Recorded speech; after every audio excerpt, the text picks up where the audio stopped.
Math mastery hub में आपका स्वागत है। बच्चों, आज हम आव्यूह समीकरण को हल करेंगे जो कि प्रत्येक वर्ष बोर्ड परीक्षा में पूछा जाता है और यह प्रश्न 8 अंकों का आता है। देखते हैं प्रश्न।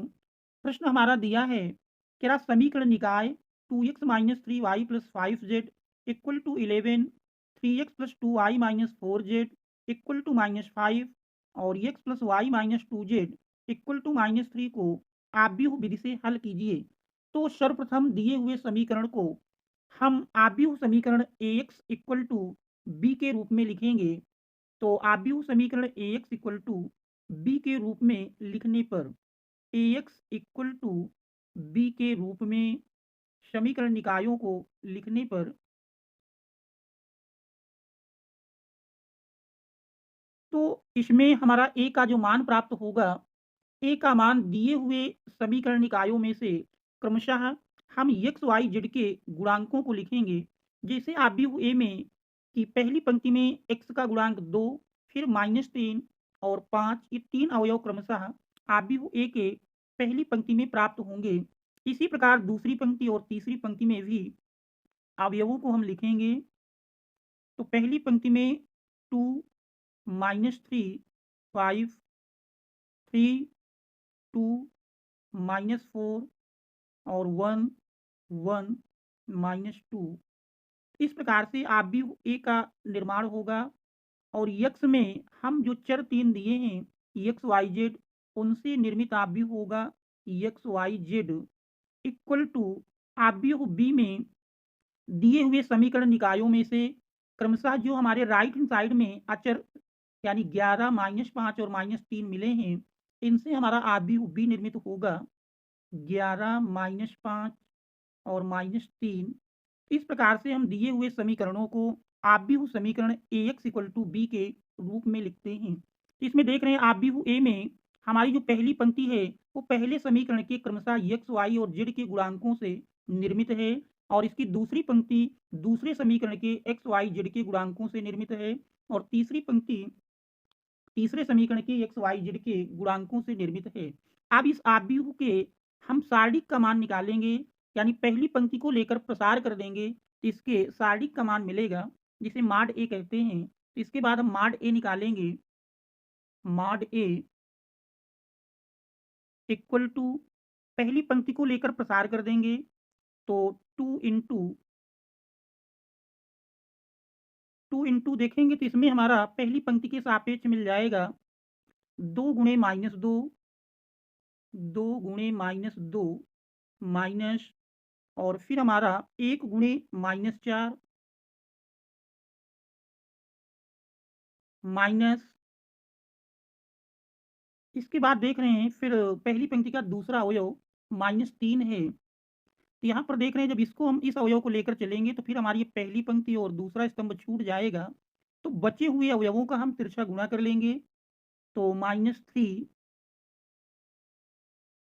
इंटू देख रहे हैं इसके सापेक्ष 3 × -2 माइनस 1 ×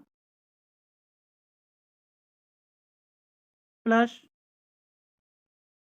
5 इंटू 5 के सापेक्ष देखेंगे तो फिर ये हमारी तीसरी यानी तीसरा स्तंभ और पहली पंक्ति छूट जाएगी। तो शेष बचे हुए इन चार अवयवों का तिरछा गुणा करेंगे तो इस प्रकार से मिल जाएगा 3 ×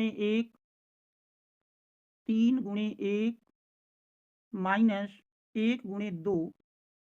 अब इसको हम सरल कर लेंगे तो सरल करने पर 2 इंटू 2 और -2 का गुणा करेंगे तो -4 और माइनस माइनस प्लस हुआ 1, 4 का गुणनफल 4, फिर माइनस माइनस प्लस हुआ 3 इंटू 3 और -2 का गुणनफल निकालेंगे तो -6 और -1 -4 का गुणा करेंगे तो +4 मिल जाएगा, प्लस 5 इंटू 3 और 1 का गुणनफल करते हैं 3 -1 और 2 का गुणनफल 2, फिर सरल करते हैं तो 4 -4 कट करके 0 मिल जाएगा। तो 2 इंटू 0 प्लस 3 इंटू -6 प्लस 4 मिल करके -2 प्लस 5 इंटू 3 से 2 घटाएंगे तो 1 मिल जाएगा। तो 2 इंटू जीरो यानी जीरो, माइनस 3 दूना 6, प्लस 5 और 1 का गुणनफल 5, तो माइनस 6 प्लस 5 मिल करके -1।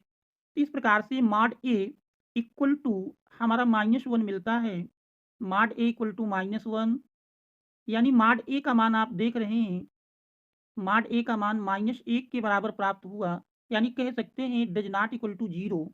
इसलिए ए इनवर्स का मान ज्ञात किया जा सकता है, यानी दिए हुए आव्यूह का इनवर्स हम निकाल सकते हैं। यहीं पर यदि मॉड ए जीरो आ जाता तो फिर हम ए इनवर्स नहीं निकाल पाते। ए इनवर्स ज्ञात किया जा सकता है, ज्ञात किया जा सकता है। अब इसके बाद हम दिए हुए आव्यूह ए के सह गुणनखंड को निकालें। तो ए के सह गुणनखंड को निकालेंगे। ए वन वन, ए वन वन हमारा मिलेगा। ए वन वन इक्वल टू, सबसे पहले अगर इसमें हम चिन्हों को देखें तो चिन्ह इस प्रकार होते हैं, प्लस माइनस प्लस।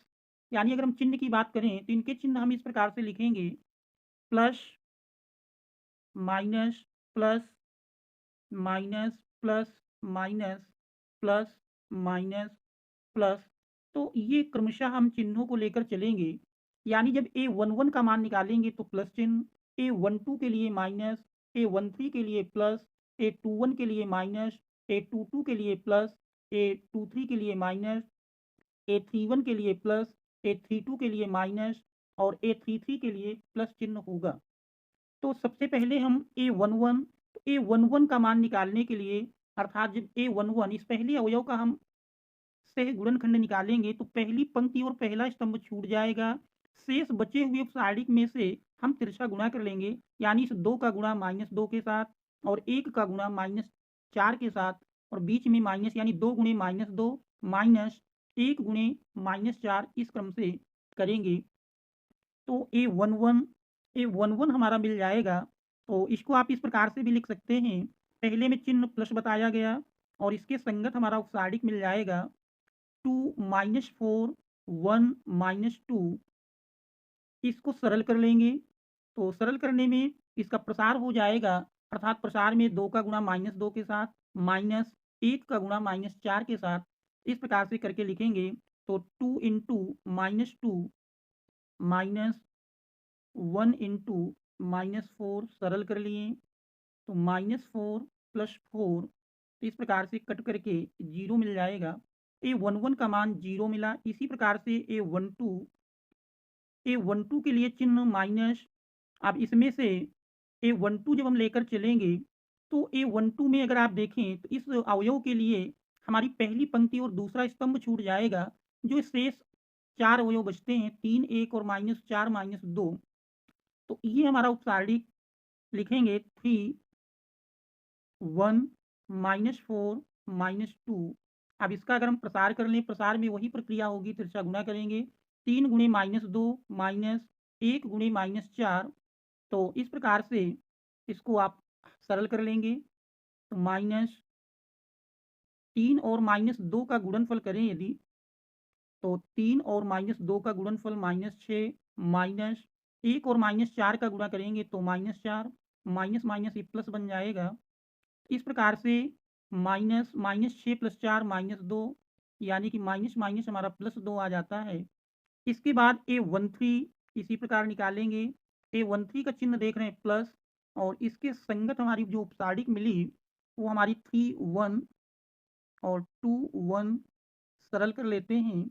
3 1 का गुणनफल 3 माइनस 1 गुणे 2 2, 3 -2 1 के बराबर मिल जाता है। तो ए वन वन, ए वन टू, ए वन थ्री, इसी प्रकार से ए टू वन का मान निकालेंगे। तो ए टू वन का मान यदि हम निकालें तो ए टू वन इक्वल टू मिलेगा, ए टू वन का चिन्ह देख रहे हैं माइनस, और इसके संगत अगर हम तिरछा गुणा करें तो ए टू वन में हमारा -3 गुणे -2 मिल करके 6 माइनस, फिर 1 और 5 का गुणनफल 5, तो माइनस 6 से 5 घटाएं 1 तो -1 821। इसके बाद 822 का मान निकालेंगे। 822 में देख रहे हैं चिन्ह हमारा प्लस है, और इसके संगत फिर यदि आप सारणिक में तिरछा गुणा करते हैं तो इसमें हमारा मान जो मिल जाएगा 2 गुणे -2 यानी -4, माइनस इसके बाद 1 और 5 का गुणनफल करेंगे तो -5 मिल जाएगा।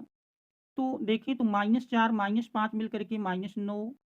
इसके बाद 823 का मान निकालेंगे। 823 इक्वल टू 23 का चिन्ह देख रहे हैं माइनस है और 823 के संगत हमारा मिलेगा। 823 में अगर देखें तो 2 गुणे 1 2 माइनस और फिर हमारा 1 गुणे -3 करते हैं तो -3 मिलेगा, माइनस माइनस से प्लस बन जाएगा। तो 3 2 5 इस प्रकार से -5।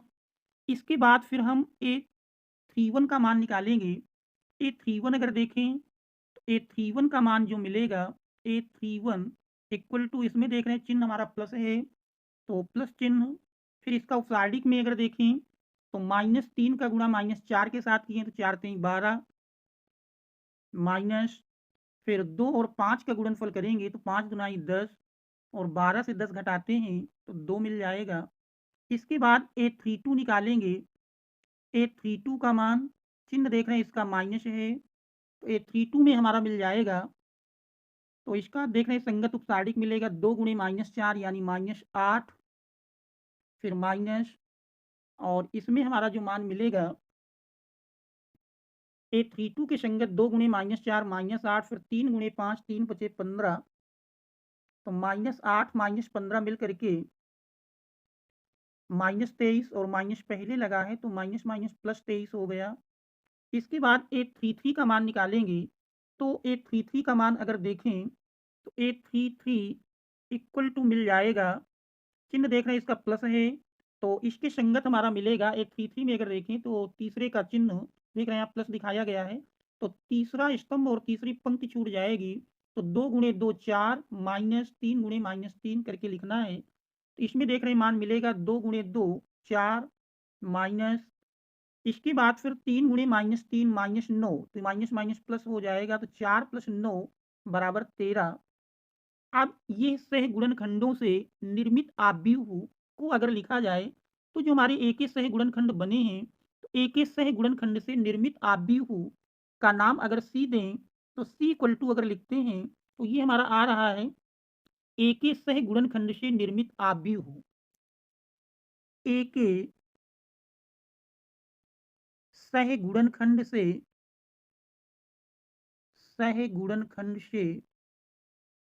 निर्मित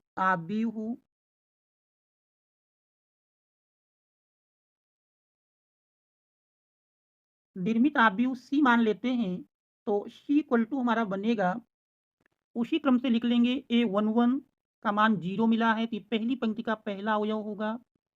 इसके बाद A12 का मान देख रहे हैं 2 मिला है। इसके बाद A13 1 मिला है।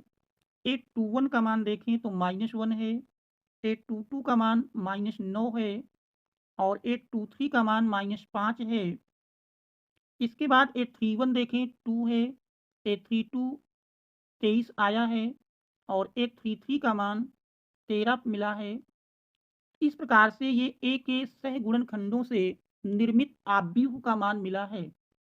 इसके बाद हम एडजॉइंट ए का मान निकालेंगे और एडजॉइंट ए इक्वल टू होता है कि निर्मित आव्यूह का परिवर्त आव्यूह अर्थात सी डैश।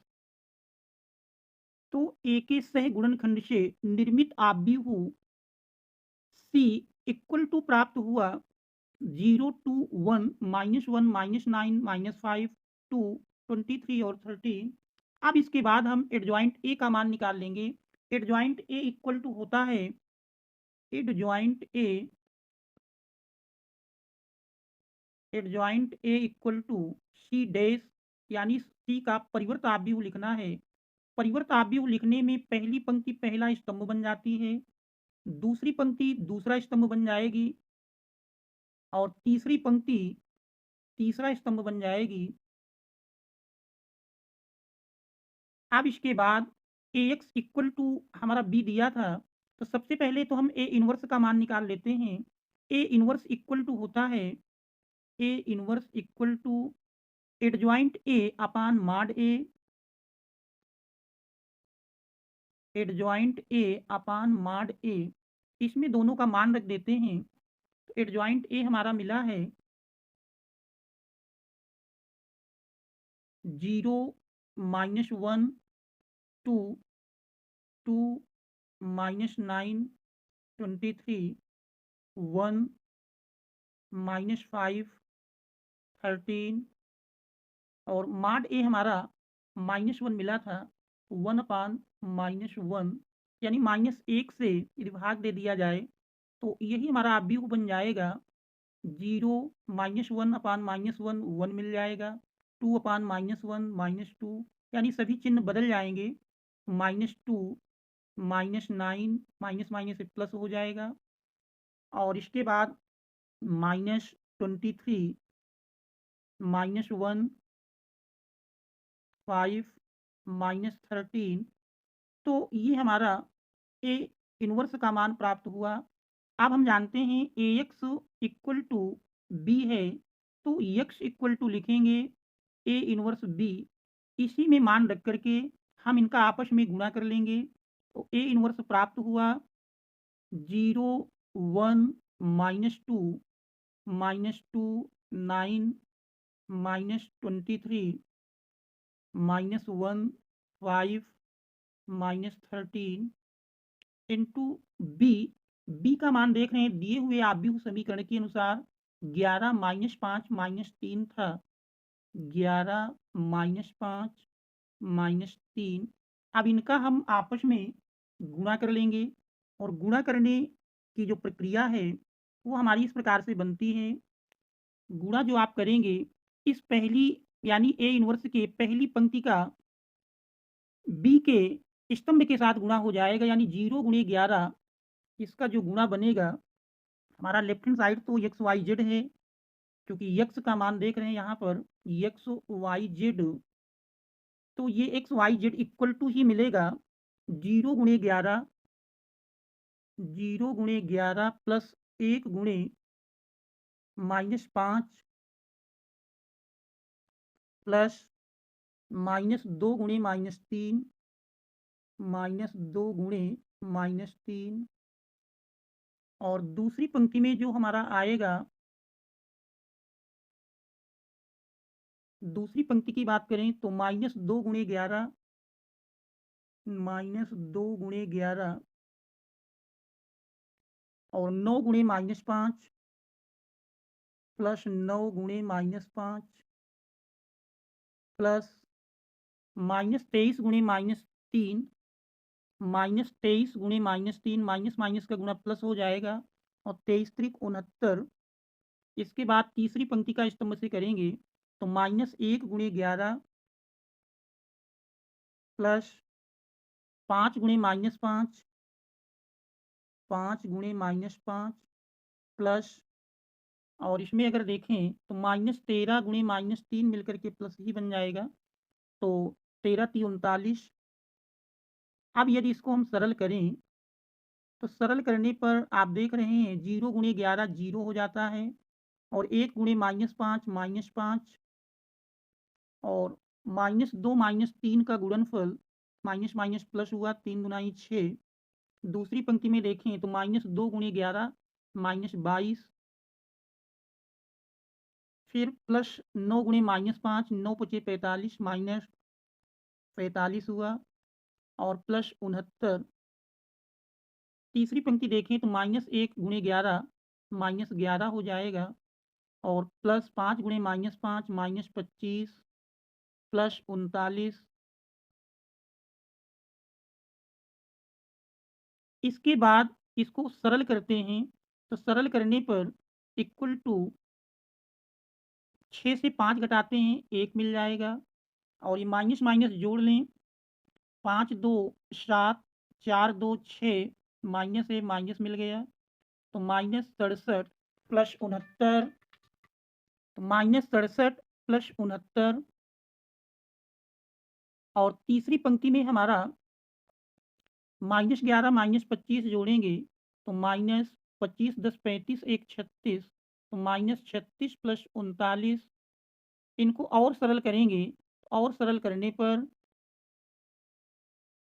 इनको यदि आप और सरल करें, यदि इनको और सरल करते हैं तो सरल करने पर x Y Z equal to 1 69 से 67 घटाएंगे 2 और 39 से 36 घटाएं 3, दोनों ओर से तुलना कर लेते हैं तो x equal to 1, y equal to 2 और z इक्वल टू 3। तो ये एक्स वाई जेड के मान मिल जाते हैं। यदि इन मानों की हम जांच करें तो दिए हुए समीकरण निकाय में से किसी भी समीकरण में एक्स वाई जेड के मान रखने पर यदि समीकरण संतुष्ट हो जाए तो इसका मतलब कि हमारे जो आंसर एक्स वाई जेड के मान मिले हैं वो सही हैं। तो हम तीसरे समीकरण में रख करके इसकी जांच कर लेते हैं। तीसरा समीकरण हमारा दिया है x plus y minus 2z equal to -3। इसमें यदि हम एक्स वाई जेड के मान रखें, एक्स का 1 मिला प्लस वाई 2 -2 इंटू जेड का मान 3 इक्वल टू -3 सरल करते हैं तो 1 + 2 3 -3 और 2 का गुणनफल 3 दूनी 6। तो 3 माइनस 6 मिलकर के -3 इक्वल टू -3। देख रहे हैं दोनों साइड बराबर मिल जाती हैं। तो इस प्रकार से एक्स वाई जेड के जो मान प्राप्त हुए, x equal to 1, y equal to 2 और जेड इक्वल टू 3, यही हमारे दिए हुए प्रश्न के अभीष्ट आंसर होंगे। Thanks all of you for watching. यदि आप चैनल में नए हैं तो चैनल को सब्सक्राइब करें एवं एक प्यारा सा कमेंट्स अवश्य करें एवं वीडियो को लाइक करें। थैंक्स।